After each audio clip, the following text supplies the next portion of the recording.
आवाज नहीं आ रही है जिन साहब।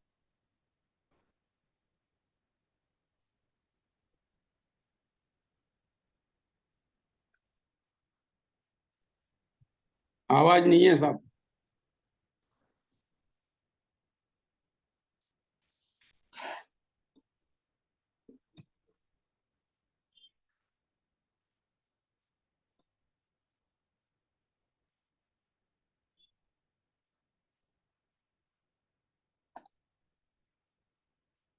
अभी आ रही है आवाज?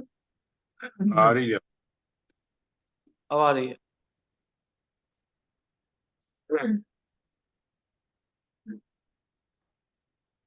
तथा अजीवों में सुवर्ण सुगंध आदि सहित वस्तुएं बनाई, सो तो रमण करने के अर्थ बनाई। कुवर्ण दुर्गंध आदि सहित वस्तुएं दुखदायक बनाई, सो किस अर्थ बनाई। इनके दर्शनादि से ब्रह्मा को कुछ सुख तो नहीं उत्पन्न होता होगा, तथा तू कहेगा पापी जीवों को दुख देने के अर्थ बनाई। तो अपने ही उत्पन्न किए जीव उनसे ऐसी दुष्टता किस लिए की, जो उनको दुखदायक सामग्री पहले ही बनाई, पहले से बना के रखी थी कि इनको जब कष्ट देना होगा इन सामग्री का प्रयोग किया करूंगा। तथा धूल पर्वत आदि कुछ वस्तुएं ऐसी भी हैं जो रमणीक भी नहीं है और दुखदायक भी नहीं है, उन्हें किस अर्थ बनाया। स्वयं तो जैसी तैसी ही होती हैं, और बनाने वाला जो बनाए वह तो प्रयोजन सहित ही बनाता है। इसलिए ब्रह्मा को सृष्टि का कर्ता कैसे कहा जाता है। यानी जो सृष्टि का कर्ता होगा, पहली बात तो वो कोई अनिष्टकारी ना तो व्यक्ति बनाएगा ना वस्तुएं बनाएगा, और दूसरा ये कि अगर सभी उसकी ही संतानें हैं तो उनको कष्ट देने का या उनमें बुरे भाव भरने का वो प्रयास क्यों करेगा। इसलिए विष्णु ने ब्रह्मा ने सृष्टि को बनाया है, इस बात को लॉजिकली सिद्ध नहीं किया जा सकता। तथा विष्णु को लोक का रक्षक कहते हैं। रक्षक हो वह तो दो ही कार्य करता है, एक तो दुख उत्पत्ति के कारण नहीं होने देता, और एक विनष्ट होने के कारण नहीं होने देता, है ना। जिसने जो रक्षक है, किसी भी चीज का जो रक्षक है, तो वो क्या करेगा, किसी भी तरीके से जीवों को दुख ना पहुंचे। और दूसरा ये कि वो सृष्टि जो है बनी रहे, उसका उसका नाशपना कभी हो ना। सो लोक में तो दुख ही की उत्पत्ति के कारण जहां तहां देखे जाते हैं, और उनसे जीवों को दुख ही देखा जाता है। क्षुधा तृषादि लग रहे हैं, शीत उष्णादि से दुख होता है, जीव परस्पर दुख उत्पन्न करते हैं, शस्त्रादि दुख के कारण बन रहे हैं, तथा विनष्ट होने के अनेक कारण बन रहे हैं। बढ़ा देना पंखे, पंख बढ़ा देना। शस्त्रादि दुख के कारण बन रहे हैं तथा विनष्ट होने के अनेक कारण बन रहे हैं। जीवों को रोगादिक व अग्नि विष शस्त्रादिक पर्याय के नाश के कारण देखे जाते हैं, तथा अजीवों के भी परस्पर विनष्ट होने के कारण देखे जाते हैं। सो ऐसे दोनों प्रकार की ही रक्षा नहीं की तो विष्णु ने रक्षक होकर क्या किया। वो कह रहे हैं कि संसार में तो तरह तरह के दुख व्याप्त हो रहे हैं। क्षुधा है, लोगों को भूख लग रही है, प्यास लग रही है, सर्दी गर्मी लग रही है, आपस में जीव एक दूसरे से लड़ाई झगड़े कर रहे हैं, जीवों को रोग हो रहे हैं, अग्नि विष शस्त्रों का प्रयोग हो रहा है। तो कहीं भी किसी की रक्षा करने का तो कहीं कोई वातावरण देखा नहीं जा रहा। तो इसलिए ये कहना भी गलत है कि विष्णु जो है लोक के रक्षक हैं। ऐसा रक्षक जो इनफेक्टिव हो उसे कौन रक्षक माने। वह कहता है कि विष्णु रक्षक ही है। देखो, क्षुधा तृषादि के अर्थ अन्न जलादि बनाए हैं, कीड़ी को कण और कुंजर को मन पहुंचता है, संकट में सहायता करता है, मृत्यु के कारण उपस्थित होने पर भी टिटहरी की भांति उबारता है ना। टिटहरी का एक नीचे किस्सा दिया उन्होंने। इत्यादि प्रकार से विष्णु रक्षा करता है।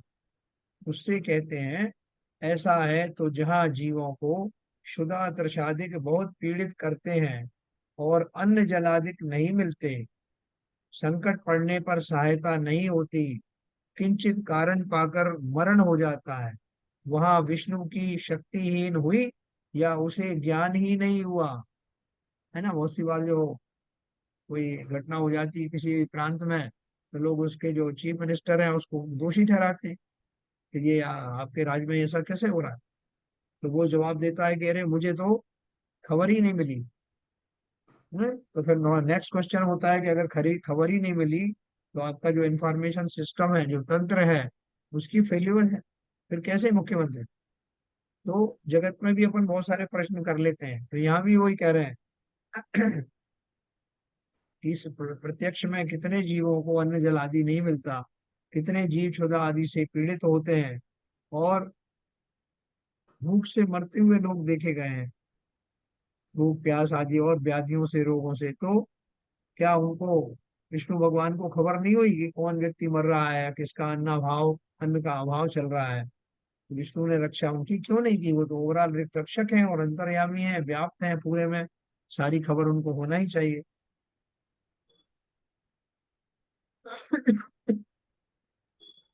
तब वो कहता है यह जीवों के अपने कर्तव्य का फल है। तब उससे कहते हैं कि जैसे शक्तिहीन लोभी झूठा वैद्य किसी का कुछ भला हो तो कहता है कि मेरा किया हुआ है, और जहां बुरा हो, मरण हो, तब कहता है कि इसकी ऐसी ही होनहार थी। उसी प्रकार तू कहता है कि भला हुआ, वहां तो विष्णु का किया हुआ, और बुरा हुआ तो इसके कर्तव्य का फल हुआ। इस प्रकार झूठी कल्पना किस लिए करे? या तो बुरा व भला दोनों विष्णु के किए कहो, या अपने कर्तव्य का फल कहो। यानी दोनों में से एक बात कहो, तो या तो कर्म सिद्धांत बताओ, या एक कि वो विष्णु भगवान कर रहे हैं। यदि विष्णु का किया हुआ, तो बहुत जीव दुखी और शीघ्र मरते देखे जाते हैं, सो ऐसा कार्य करे उसे रक्षक कैसे कहें? तथा अगर अपने कर्तव्य का फल है, तो करेगा सो पाएगा, विष्णु जी क्या रक्षा कर लेंगे। हाँ? तब वो कहता है कि जो विष्णु के भक्त हैं उनकी रक्षा करता है। उससे कहते हैं कि यदि ऐसा है, तो कीड़ी कुंजर आदि भक्त नहीं है, उनको अन्नादिक पहुंचाने में व संकट में सहाय होने में व मरण ना होने में विष्णु का कर्तव्य मानकर सर्व का रक्षक इसलिए मानता है। क्योंकि ऊपर तो ये कहा कि उनकी रक्षा के लिए और अन्न वगैरह उन्होंने प्रोड्यूस किए, उत्पन्न किए, वहां तक पहुंचाता है। और अब वो बोल रहे हैं कि उन्हीं की रक्षा करता है वो, जो उनके गुणगान करता है, उनके भक्त हैं। तो वो बोल रहे हैं कि कीड़ी कुंजर आदि तो भक्त नहीं है, तो अनादिक उनको क्यों पहुंचाया गया, पहली बात। फिर दूसरी बात ये कि उनको जब कुछ मिलता नहीं है, तो रक्षक होने के नाते आपकी ड्यूटी बनती है, तो उनको देखो तो सही। सर्व का रक्षक बताया, चाहे जो भक्ति करें वो भी, जो ना करें वो भी, भक्तों का ही रक्षक मान। तो बोल रहे हैं फिर आप इसमें एक क्लॉज बना दो कि जो भक्त है उन्हीं की रक्षा करेंगे, बाकी की नहीं करेंगे। सो भक्तों का भी रक्षक नहीं दिखता, क्योंकि अभक्त भी भक्त पुरुषों को पीड़ा उत्पन्न करते देखे जाते हैं। जो आपके भक्त हैं उनकी तो रक्षा करो ना। जो अभक्त लोग हैं, जो आपकी भक्ति नहीं करते, उनके द्वारा आपके भक्तों का जो कुछ भी कष्ट आदि प्रकट हो रहा है, उसमें तो आपको उन्हें बचाना चाहिए ना। वो भी बचाते हुए नहीं देखा जाता। तब वो कहता है कई जगह प्रहलाद आदि की सहायता तो किए। उससे कहते हैं कि जहाँ सहाय की, वहां तो तू वैसा ही मान, परंतु हम तो प्रत्यक्ष म्लेच्छ मुसलमान आदि अभक्त पुरुषों द्वारा भक्त पुरुषों को पीड़ित होते देख, वह मंदिर आदि को विघ्न करते देख कर पूछते हैं कि यहाँ सहाय नहीं करता, सो शक्ति नहीं है या खबर ही नहीं है। औरंगजेब ने इतने मंदिर तोड़े, इतने सारे जो है बड़े बड़े जो है मंदिर, सोमनाथ का मंदिर तोड़ा, तो तब वो तो नहीं, भगवान को नहीं मानते ना, ब्रह्मा जी को, विष्णु को। तो उनकी विरुद्ध कार्रवाई क्यों नहीं की गई?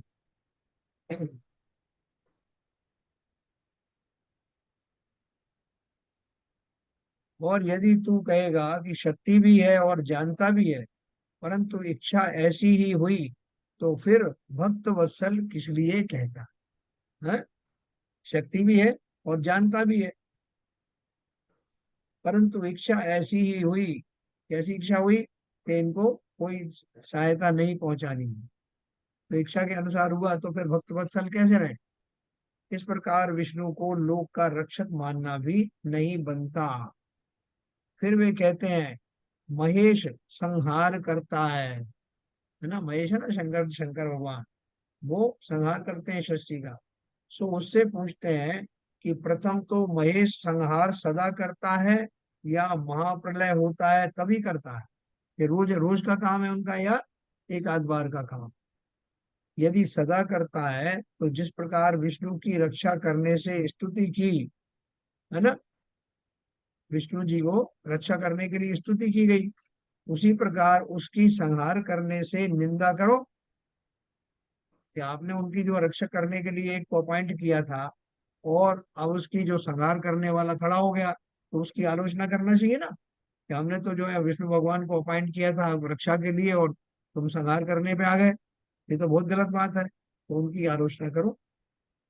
क्योंकि रक्षा और संहार प्रतिपक्षी हैं, एक तरफ आपने रक्षक तैनात कर दिया, दूसरी तरफ संहार वाले को भी अनुमोदन ना कर रहे हो। तथा यह संहार कैसे करता, जैसे पुरुष हस्तादि से किसी को मारे या कहकर मराए, यानी खुद मारे या किसी से मरवाए, उसी प्रकार महेश अपने अंगों से संहार करता है या आज्ञा से मरवाता है। तब क्षण क्षण में संहार तो बहुत जीवों का सर्वलोक में होता है। यह कैसे कैसे अंगों से व किस किस को आज्ञा देकर एक साथ कैसे संहार करता है। एक साथ इतने जीवों को मारने के लिए अपने समस्त अंगों का उपयोग करना पड़ेगा। बाढ़ आई तो जो है हजारों लाखों करोड़ों जीव मर गए, अग्निकांड हो गया तो उसमें अनंत जीवों की जो है वो बलि हो गई। हाँ, इस तरह की जो बहुत सारे जो देखे जाते हैं जहाँ इकट्ठे के इकट्ठे लोग मर जाते हैं, तो वो कह रहे हैं कि वो किस तरह क्या मैकेनिज्म है, वो अपने अंगों से मारते हैं या किसी से मरवाते हैं, क्या कैसा मैकेनिज्म है ये तो बताओ। तथा महेश तो इच्छा ही करता है, उसकी इच्छा से स्वयमेव उनका संहार होता है। अगर आप ये कहते हो कि महेश ने तो खाली इच्छा की और उसकी इच्छा मात्र से उनका अपने आप संहार हो जाता, तो उसके सदा काल मारने रूप दुष्ट परिणाम ही रहा करते होंगे, कि वो बैठा ही इसके लिए, उसका डिपार्टमेंट ही है कि सदा काल वो लोगों को मारने का ही सोचता रहता है, अब इसको मारूं अब उसको मारूं, अब इसकी बारी है उसकी बारी है, सारे टाइम उसको यही सोचता रहता है।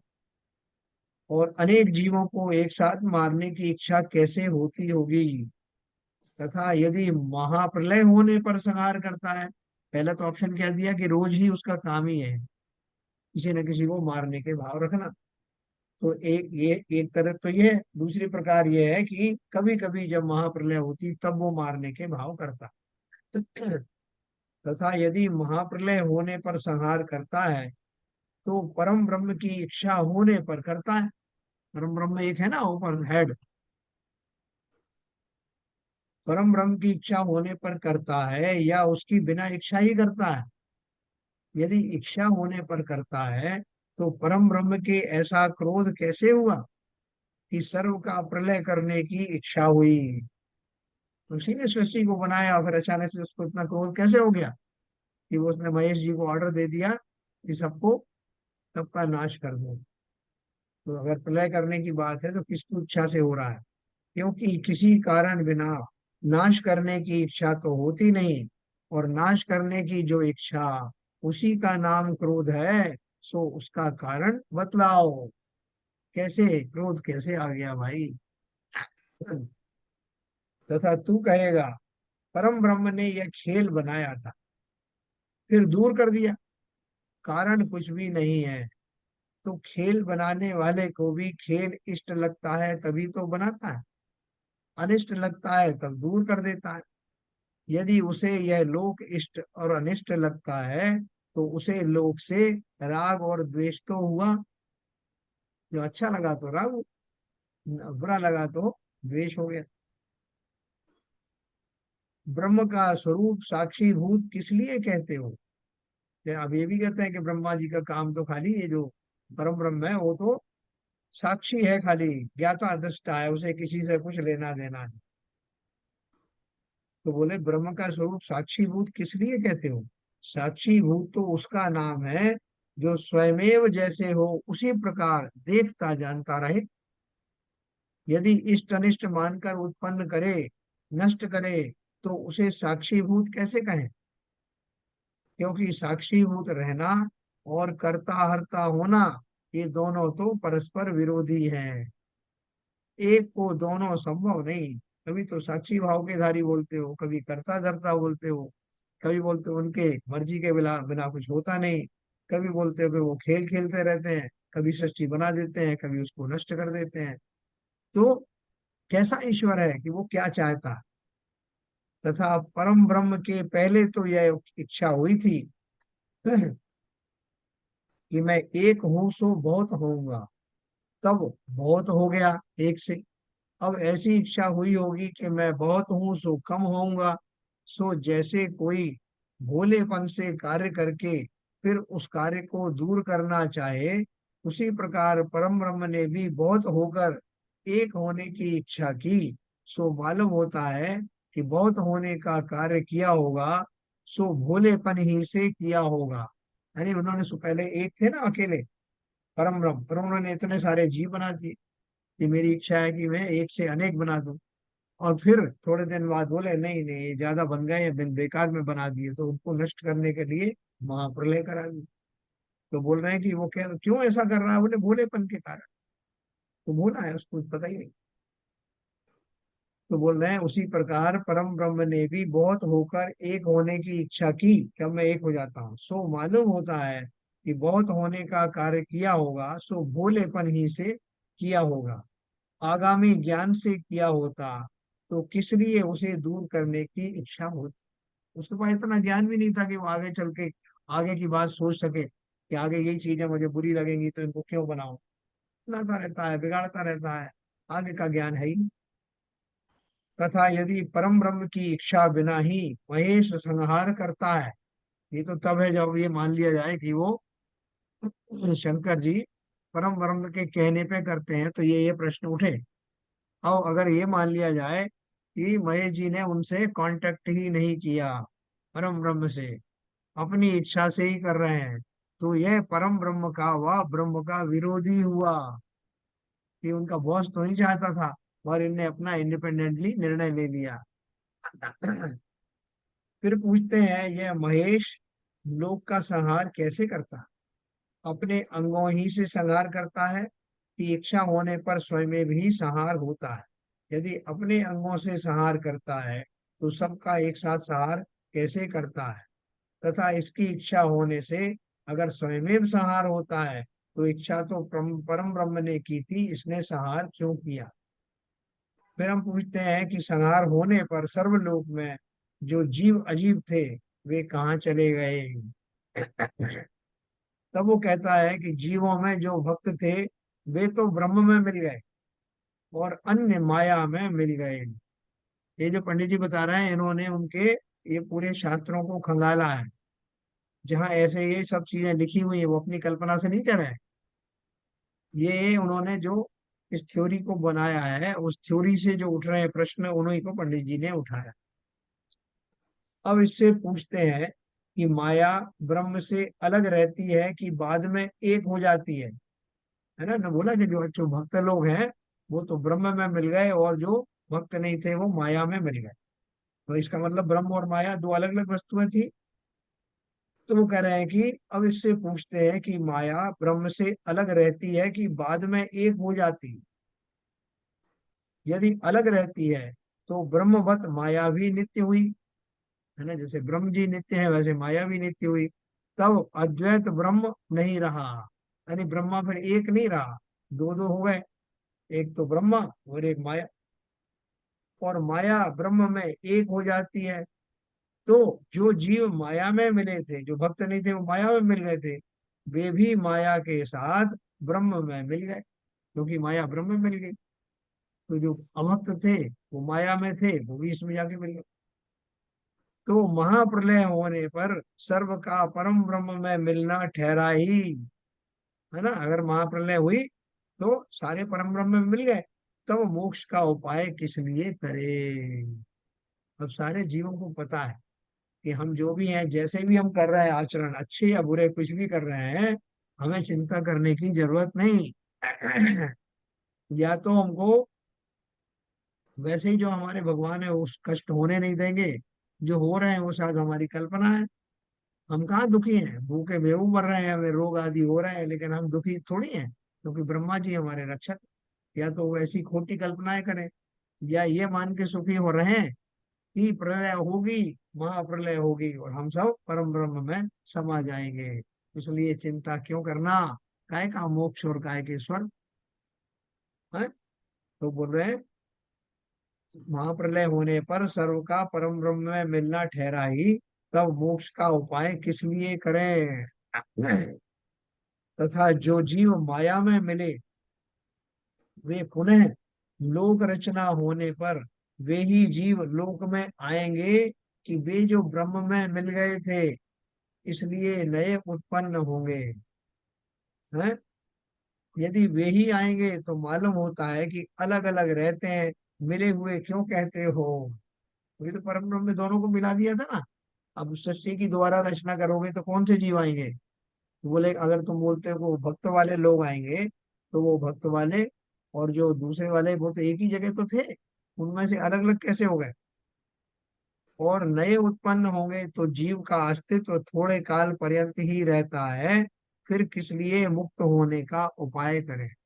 बोल रहे हैं कि या तो वो उन्हीं में के जीव आएंगे, तो उनमें से सब तरह के जीव हैं, माया में शामिल हो गए थे वो भी, ब्रह्म में शामिल हो गए थे वो भी, तो वही सारे आएंगे, अच्छे बुरे सारे। और अगर नए उत्पन्न करना है, इसका मतलब कि वो सब जीव थोड़े से समय के लिए आए थे और मर गए परमानेंटली, अब उनका अस्तित्व ही नहीं होगा।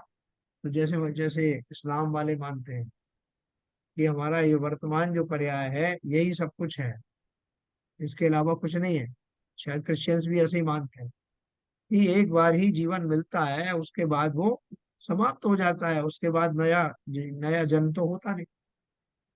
इतनी पर्याय भर का के लिए जीव जिंदा रहता।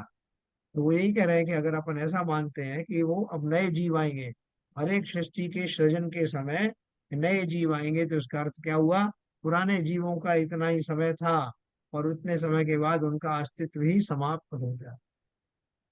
फिर काहे कि अजर अमर जीवों का या आत्मा का अपन जो अजर अमर मानते हैं कि वो कभी नहीं मरता, वो प्रिंसिपल उनको वो नहीं मानता। तथा वो कहता है पृथ्वी आदि है, वे माया में मिलते हैं। सो माया अमूर्तिक सचेतन है या मूर्तिक अचेतन है। एक जो माया शब्द उन्होंने लाए हैं, तो बोल रहे हैं ये माया जो शब्द है वो जरा बताओ तो सही, वो माया है क्या। माया अमूर्तिक सचेतन है, यानी दिखाई नहीं देती लेकिन चैतन्य है, या मूर्तिक अचेतन है कि वो दिखाई भी देती है और अचेतन है, दिखाई देती है लेकिन अचेतन है। पहला वाला कौन सा था, अमूर्तिक सचेतन। दूसरा है मूर्तिक अचेतन, दिखाई तो आकार देता है लेकिन चैतन्यता नहीं है। जैसे आपकी जो लोकल सब चीजें हैं, पत्थर है, लकड़ी है ना, प्लास्टिक है, ये सब। यदि अमूर्तिक सचेतन है तो अमूर्तिक में मूर्तिक अचेतन कैसे मिलेगा, है ना। माया में मिलाने की बात कर रहे हैं ना कि माया में सब मिल जाते हैं। तो बोल रहे हैं कि यदि माया अमूर्तिक सचेतन है तो अमूर्तिक में मूर्तिक अचेतन कैसे मिलेगा। मूर्तिक अचेतन मतलब जिनका आकार दिखाई दे रहा है, ऐसी जो जड़ वस्तुएं हैं वो उसके अंदर में सचेतन में कैसे मिल जाएंगी। जितनी जड़ वस्तुएं हैं, जैसे पत्थर है, लकड़ी है, धातुएं हैं, या जो भी कुछ दृश्यमान चीजें हैं, वो सब तो आकारवान है और अचेतन भी है। और वो जाके किस में मिल रही है, अमूर्तिक सचेतन में, जो निराकार है और सचेतन भी है, चैतन्य भी है, उनमें कैसे मिल जाएंगी। और अमूर्तिक अचेतन है तो यह ब्रह्म में मिलता है या नहीं। यदि मिलता है तो इसके मिलने से ब्रह्म भी मूर्तिक अचेतन से मिश्रित हुआ।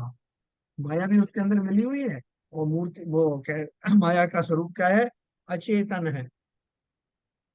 और मूर्ति का मतलब ये जैसे पत्थर लकड़ी आदि हैं, वो सब भी ब्रह्म रूप हो गए, ब्रह्मा में मिल गए।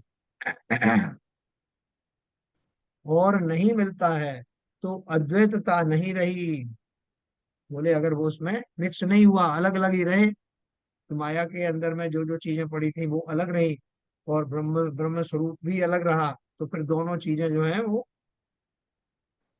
अगर अलग अलग है, अद्वैतता नहीं रही, फिर वो एक ही रह गया, सब मिक्स हो गए, एक साथ होमोजेनियस हो गए, तो फिर अद्वैत थोड़ा रहा नहीं, एक ही हो गया। और तू कहेगा ये सर्व अमूर्तिक अचेतन हो जाते हैं, तो आत्मा और शरीर आदि की एकता हुई, सो यह संसारी एकता मानता ही है, इसे अज्ञानी किस लिए कहे। वो रहा जितने भी अज्ञानी घूम रहे हैं, जो हमारी परिभाषा के अनुसार हैं, तो वो तो यही मानते हैं कि शरीर और मैं, शरीर और आत्मा एक ही है। तो जैसा उनका चिंतन है, वो चिंतन सही हो गया, है ना। ये यह सर्व अमूर्तिक अचेतन हो जाते हैं, तो आत्मा और शरीर आदि की एकता हुई, सो यह संसारी तो ऐसी ही एकता मानता है। हम और आप यही तो मानते हैं।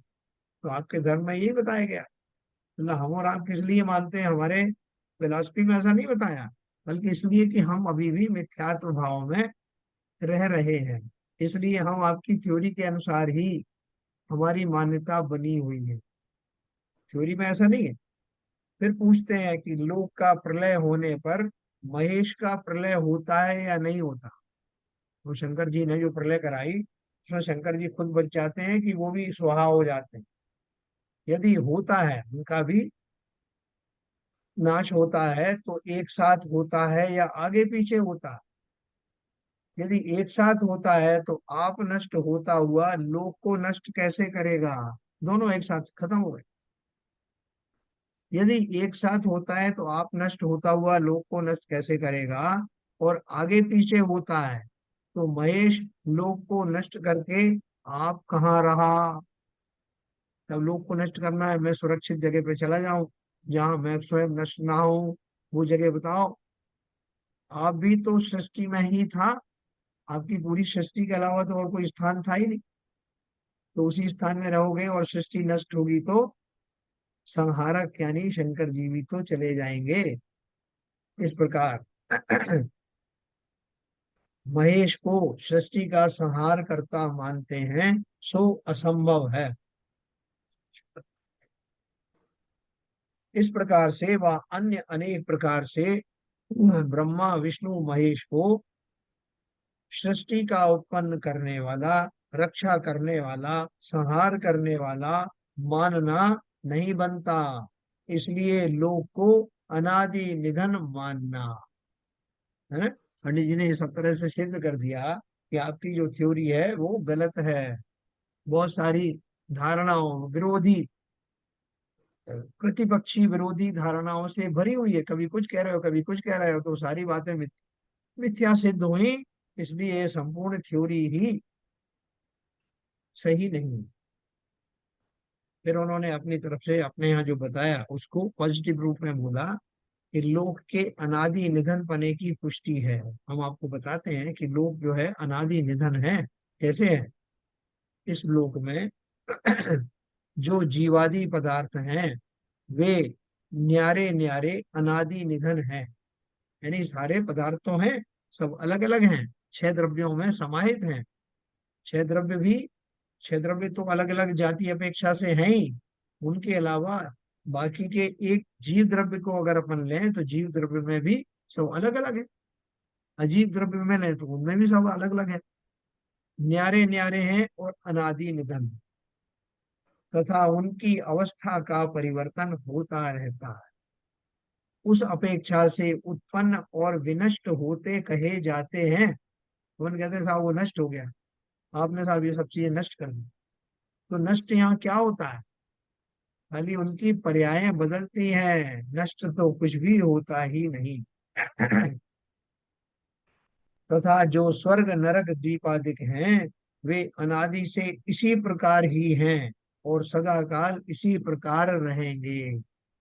तत्वार सूत्र में आपको पूरा जो संसार का आकार प्रकार बताया, तीनों लोकों की रचनाएं हमने पढ़ी, उन रचनाओं में उन सागरों के नदियों के नाम भी बताए, उन पर्वतों के नाम भी बताए जिनसे विदेश क्षेत्र, हिमवत क्षेत्र, या जो है जम्बू द्वीप, मनुष्य लोक आदि की सब जो डिस्क्रिप्शन दिया जाता है वो सदा काल से वैसा ही है, बदलता नहीं।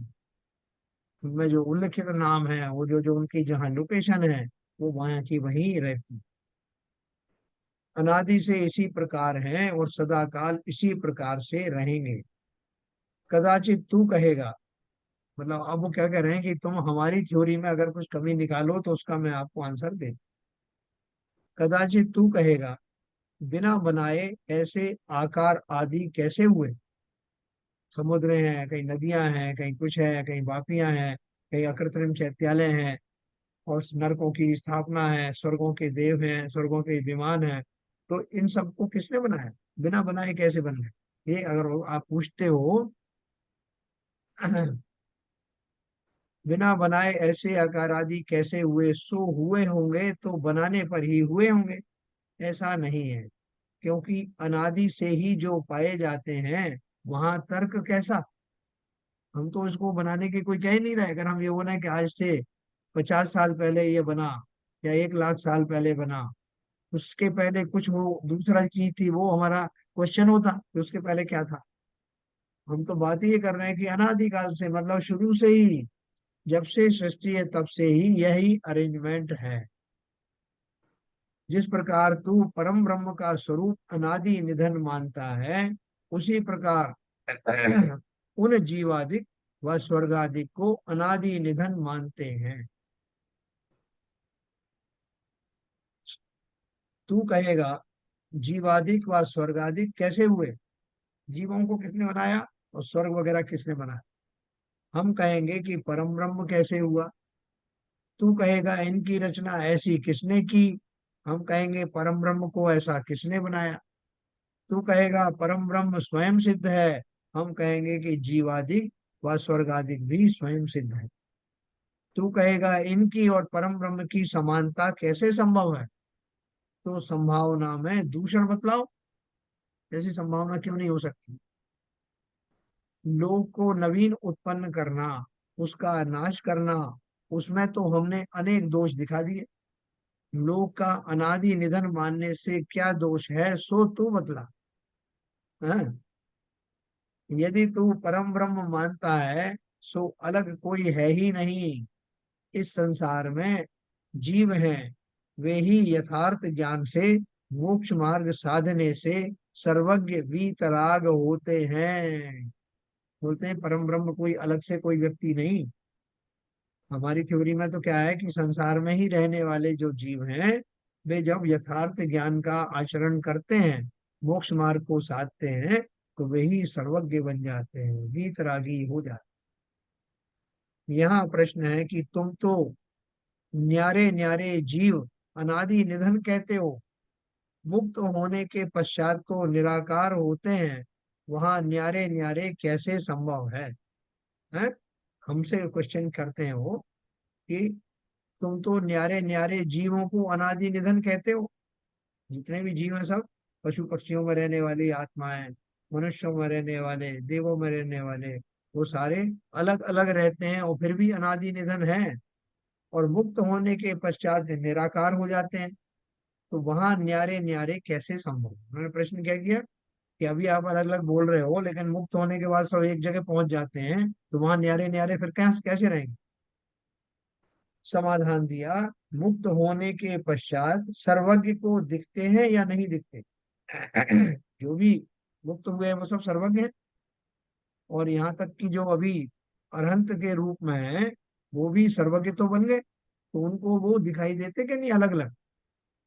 मुक्त होने के पश्चात सर्वज्ञ को दिखते हैं या नहीं दिखते। यदि दिखते हैं तो कुछ आकार दिखता ही होगा। बिना आकार देखे क्या देखा, और नहीं दिखते तो या तो वस्तु ही नहीं है या सर्वज्ञ ही नहीं है। जैसे हमको कुछ नहीं दिख रहा है, वो है जरूर, तो किस बेसिस पे कह रहे हो कि है जरूर। कुछ दिखेगा तभी बोलोगे ना। और दिखने का अर्थ जब अलग अलग करके दिखेगा तभी कहा जाएगा कि हाँ वो सब अलग अलग हैं। तो बिना आकार, इसलिए इंद्रिय ज्ञान गम्य आकार नहीं है। बोले आकार तो है, लेकिन कैसा आकार है कि जिसे सर्वज्ञ ही देख पाते हैं।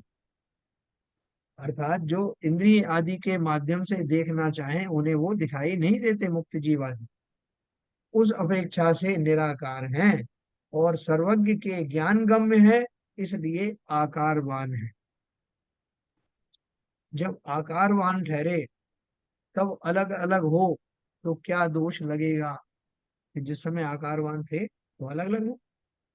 और यदि तू जाति अपेक्षा एक कहे तो हम भी मानते हैं, जैसे गेहूं भिन्न भिन्न है उनकी जाति एक है, इस प्रकार एक माने तो कुछ दोष नहीं। यानी हम एक तो मानते हैं, कैसे किस रूप में मानते हैं, जैसे जीवादि सारे द्रव्य एक हैं, एक जाति के हैं।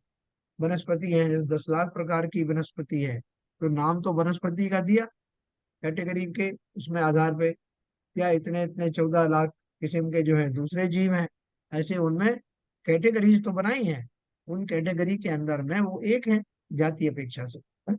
लेकिन उन 10 लाख प्रकार की वनस्पतियों में भी अनंत जीव हैं, वो सब भी अलग अलग रहते हैं। इस प्रकार यथार्थ श्रद्धान से लोक में सर्व पदार्थ अकृत्रिम भिन्न भिन्न अनादि निधन मानना। यदि वृथा ही भ्रम से सच झूठ का निर्णय ना करे तो तू जाने अपने श्रद्धान का फल तू पाएगा। है ना। ये उन्होंने जो उद्बोधन दिया वो किसको दिया, दूसरे मत को मानने वालों को ही नहीं, जैन मत को मानने वाले, जैन कुल में जन्मने वाले भी जो इस प्रकार का चिंतन नहीं कर पाते और जिन्हें कोई अपना चिंतन बता देता है वो उसी को मान लेते हैं। तुमने जैन कुल में जन्म दिया तो क्या हुआ, हमें तो यही थ्योरी समझ में आती। तो बोल रहे हैं कि जिनके पास में ऐसी बढ़िया थ्योरी है जो अकाट्य है, उसको छोड़ करके उन थ्योरीज पर विश्वास कर रहे हैं, क्योंकि उन्होंने दोनों थ्योरी ना तो पढ़ी ना समझी ना उनको कंपेयर किया। इसमें का एक भी पार्ट अगर हम जो है विश्वास कर लें वो मिथ्यात्व जाता रहे। लेकिन हमें ही कितने सारे ऐसे लोग हैं जिन्हें इस थ्योरी पर विश्वास नहीं होता। अब हम कुछ नहीं जानते, चाहे जैन धर्म हो चाहे कोई सा धर्म, सब धर्म एक जैसे हैं, सारे भगवान एक हैं, सारे साधु एक हैं। ये तो लोगों ने बिना बात के, साधुओं ने अपने अपनी दुकानें चलाने के लिए अलग अलग कर रखा है, बाकी सब एक है। तो तुमको क्या करना है, बोले कुछ नहीं करना, जो कुछ करना है भगवान करेगा, उनने बनाया हमको, वही सब खिलाएंगे पिलाएंगे, जिसने चोंच दी है वो उसको वो क्या बोलते हैं, चुग्गा भी देगा। हैं? ऐसा मान करके बहुत सारे जीव जीव निर्भय होकर के घूम रहे हैं, अनर्गल वृत्तियों में संलग्न है, उन्हें किसी का भय नहीं। दुख आएगा तो सह लेंगे, और जितने देर रहेगा रहे सह लेंगे, उसके बाद जब मरना है तो मर जाएंगे, कुछ नहीं पड़ी उनको। तो ऐसे जीव, ऐसी हमारी दशाएं अनादि काल से होती रही हैं। तो आज भी कितने लोग हैं ये इस बात को जानना चाहते हैं कि भाई हम कहाँ से आए, क्यों आए, कहाँ जाना है, ये हमारी दुखों का अंत कभी होगा क्या, है ना? ऐसा हमारा कभी चिंतन होता नहीं। तो अपन को क्या करना चाहिए, जो थ्योरी आपको अभी बताई हुई, तो और भी बहुत सारी थ्योरी आने वाली है, तो उसके बीच बीच में उन्होंने अपनी जो जैन दर्शन है उससे भी साक्षात्कार कराया। तो हम अपने छोटा थोड़ा सा भी जो दिमाग है उसमें विवेक से अगर काम लें तो हमको पंडित जी ने जो जो चीजें बताई, जो लॉजिक्स बताए, उनसे हमको पक्का विश्वास हो जाता है कि जो जैन मत के अतिरिक्त जितनी फिलॉसफी हैं जो और आनी बाकी हैं, वो कहीं भी तार्किक आधार पर टिकती नहीं। इसलिए हमें पूरा पुरुषार्थ, ये कहते हैं हमें अपना पुरुषार्थ करना चाहिए। तो पुरुषार्थ का मैंने बताया कि अलग अलग स्टेजेस पर अलग अलग पुरुषार्थ किया जाता। तो वर्तमान में मेरा पुरुषार्थ क्या होना चाहिए, सब लोग बताइए, मुझे अभी क्या पुरुषार्थ करना चाहिए इस भूमिका में, जो हमारी भूमिका है वर्तमान में, उस भूमिका में हमारा पुरुषार्थ क्या रहना चाहिए। बोलिए सीनियर साहब। देखिए, पुरुषार्थ तो यही है कि हमें मिथ्यात्व को छोड़ना पड़ेगा, और जो वास्तविकता है जो देवसात गुरु में श्रद्धान करके और आगे चलना पड़ेगा। ये इस तरह का गुरुओं में कुदेवों में श्रद्धान करेंगे तो वो पुरुषार्थ करेंगे तो उसमें तो कोई कुछ मिलने वाला नहीं है। तो उसी हम लोग अपना पुरुषार्थ हमारा बेकार ही जाएगा। तो जो ऐसे जो भी लोग होंगे ना कि जिन्हें कोई पुरुषार्थ करना ही नहीं, आपने सही कहा। वास्तव में मेरा वर्तमान पुरुषार्थ, इस स्टेज का पुरुषार्थ तो यही है कि मैं सर्वज्ञ के बताए हुए इस दर्शन में विश्वास लेकर के आऊं। लॉजिकली या किसी की तरह से, किसी के सुनने से, उपदेश सुनने से, पढ़ने से, जैसे भी बन सके मैं अपनी धारणाओं को सही करूं। ये मेरा वर्तमान का पुरुषार्थ है और ये पुरुषार्थ ही आगे बढ़ के सम्यक दर्शन बनेगा। ऐसा मानना इस सृष्टि में जो ऐसा कुछ होता है अकाट्य है जो कुछ। आज जब मैं आपको बताया था, ये नागाई जी मेरे पास बैठे हुए थे तो वो कहने लगे, अरे आपके एक जैन मुनि हैं। तो मैंने कहा हमारे आप उनको सुनते हैं क्या? मैं कह रहा था मैं आज का डिस्कोर्स देते हैं एस के जैन साहब, क्या चर्चा करते हैं? तो मैंने बताया ऐसे ऐसे चर्चा हो रही है, मतलब पूरे जैन शास्त्र की बताया, पूरी बैकग्राउंड बताई। तो बोले आप वो एक मुनि है उनको नहीं सुनते हो? मैंने हमारे यहाँ मुनि तो बहुत प्रवचन देते हैं। तो बोले मैं बताता हूँ। तो फिर उन्होंने व्हाट्सएप देख के बोला प्रमाण सागर। तो मैंने कहा प्रमाण सागर जी तो मेरे पास ये है। बोले साहब मैं इनको रोज सुनता हूँ वहां पर फ्रांस में। बढ़िया। और कितना अच्छा विवेचन करते हैं, कितना अच्छा बोलते हैं। मेरी सारी भ्रांतियां भ्रांतियां दूर होती जा रही हैं। तो आप समझिए वो तो जैन नहीं है, वो पेरिस में बैठा हुआ है आदमी और वहां से तो उनके प्रवचन को सुनता है। मतलब जो शंका समाधान आता है या उनकी जो क्लिपिंग आती है यूट्यूब पे तो हाँ, उनको, तो अब ये तो अपना अपना विवेक है कि हम अपने विवेक को, अपने उपयोग को कहाँ लगाएं और किस तरह से अपने समय को सदुपयोग करके और अपने सही रास्ते पर चलें। बिल्कुल सही कहा आपने। देखो बहुत सारे जीव ऐसे हैं जो पहले पिछले भाव में जैन ही थे, लेकिन किसी अपनी गलती के कारण उनकी सीट चली गई, लेकिन वो संस्कार बने रहते हैं तो ये इनके इन प्रकार वो फिर से जैन धर्म से जुड़ जाते हैं। कोई लड़कियां हैं वो जैन कुल में आ जाती हैं। हमने एक घटना देखी कि बेंगलोर में गया था, हमारी जो कजिन है उनके कोई रिश्ते में थी। रिश्ते में जो थे वो, उनकी जो वाइफ है वो अमेरिकन, अमेरिकन वाइफ। और वो, उसने इतनी बढ़िया हिंदी बोलती है वो, और उसको पूरा विश्वास है जैन फिलोसफी। ऐसे आपको बहुत सारे उदाहरण मिलेंगे। तो जैसे आपने नागार्जुन जी का बताया, किसी और को मैंने बताया, तो इन सब के पूर्व के संस्कार बने हुए हैं। वर्तमान में भले ही वो उन्होंने जैन कुल में जन्म नहीं लिया हो, लेकिन उस थ्योरी से प्रभावित होते हैं, उस तरफ उनको इंटरेस्ट आता है, वो इसीलिए आता है। बहुत सारे लोग हैं वो जैन कुल में जुड़ जाते हैं, और अपन बोलते हैं कि कितने जो है अजैन साहब हमारे यहाँ आ गए, वो वास्तव में अजैन नहीं है। और बहुत सारे जो है जो जैन कुल में आकर के भी वापस हो जाते हैं, डाइवर्ट हो जाते हैं। उनके पूर्वों के संस्कार ऐसे थे, कुछ पुण्योदय से जैन कुल में जन्म हो गया, लेकिन वो सीट जाने वाली है। तो ये प्रत्यक्ष आपको देखने को मिलेगा। तो हम बहुत सौभाग्यशाली हैं जिन्हें ऐसा जैन दर्शन मिला, हमें बाई डिफॉल्ट मिल गया। अब उसमें उस थ्योरी को भली भांति समझना, उसमें अब भ्रमित नहीं होना, ये इनके इन प्रकार अपना पुरुषार्थ इसी दिशा में बनाए रखना कि मेरी वही थ्योरी न केवल मजबूत हो, पुख्ता हो, बल्कि उसकी और बारीकियों को मैं समझ पाऊं।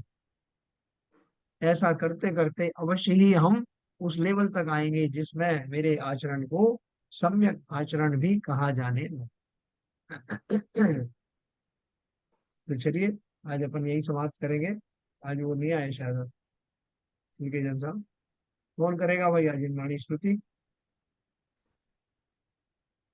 संजय प्रकाश करेंगे क्या? है ना, संजय प्रकाश जी आप करेंगे वाणी स्तुति? हाँ सब। हाँ, हाँ चलिए। सब कर रहा हूँ सब। मिथ्यात्व में नाश बेको ज्ञान के प्रकाश बेको आपा पर भाष बेको भानु से बखानी है।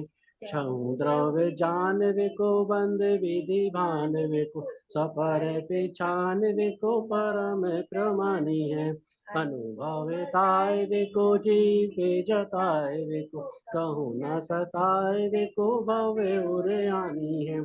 जहाँ तहाँ तार वे को पार के उतार वे को सुख विस्तार वे को यही जिन्हें है।